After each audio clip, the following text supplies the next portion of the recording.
Είμαστε εσωτερικά στην επιχείρηση, όπου και βλέπουμε την πλήρη αυτονομία του χώρου και τη διαμόρφωσή του κατά τέτοιο τρόπο ώστε να εξυπηρετεί απόλυτα το σκοπό της επιχείρησης με την ύπαρξη του κατάλληλου εξοπλισμού. Εδώ στην άκρη υπάρχει μια μικρή τουαλέτα, δίπλα ένα μικρό κουζινάκι, ενώ στο γραφείο, μέσα στο σιρτάρι, φυλάσσεται φάκελος του προγράμματος με όλους τους ελέγχους που έχουν γίνει, τα ενταξιακά, τους επιτόπιους ελέγχους.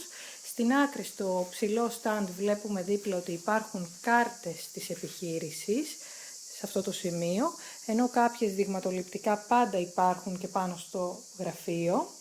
Επίσης, αναφορικά με το τραπεζομάντιλο, το οποίο περιγράφεται ως εντόνι παραβάν, βλέπουμε ότι πρόκειται για τραπεζομάντιλο του στάντ.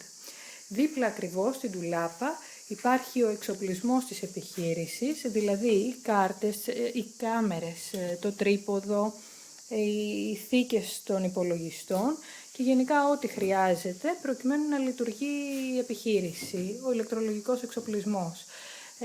Το σημείο είναι προνομιακό, καθώς βρίσκεται νότια στη Λακωνία, είναι το μοναδικό site που είναι σε αυτό το σημείο και είναι το συγκριτικό του ίσως πλεονέκτημα. Η αυτονομία του χώρου φαίνεται. Αυτά.